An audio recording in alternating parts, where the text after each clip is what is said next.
Today, we are diving deep into one of Friedrich Nietzsche's most radical and powerful ideas, what he called great health.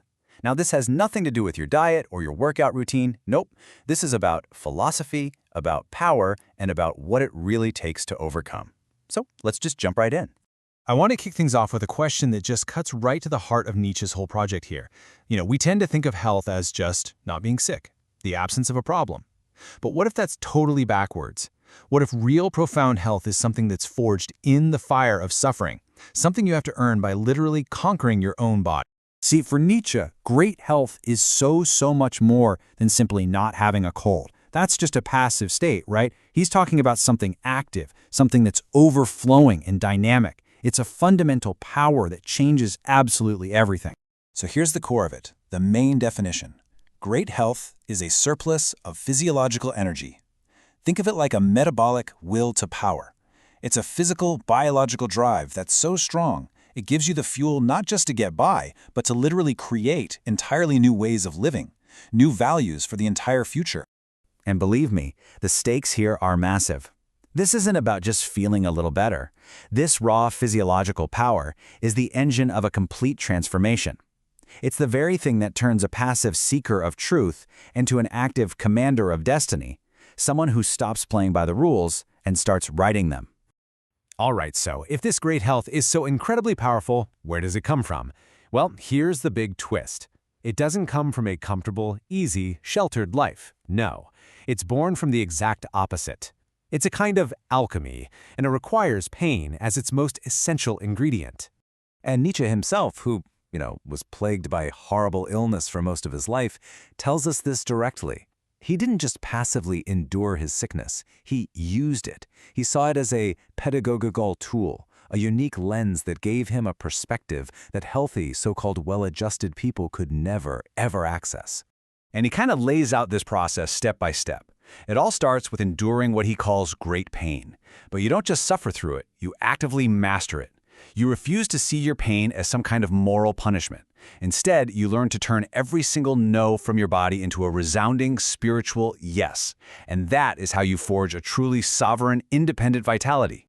So what's really happening here is you are digesting your own abyss.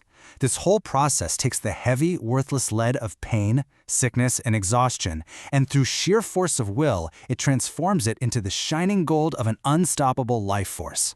It's true alchemy. Now, this alchemical process makes a crucial leap possible. It's the leap from being someone who just thinks about new ideas to someone who actually becomes them. It's the transition from an intellectual experiment to an embodied biological law.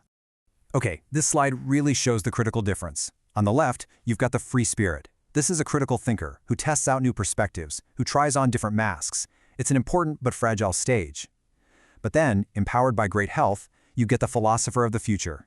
This person doesn't just test perspectives, they become them. They move from simple Dionysian disruption, just shaking things up, to a powerful Dionysian affirmation of life, stamping their own image onto the world for good. And here's why this is so important. Without that powerful physiological foundation, the free spirit's brilliant ideas can just collapse into despair, into nihilism. The great health is the essential scaffolding. It provides the hardness, the strength you need to actually build a new future, not just sit around and dream about one.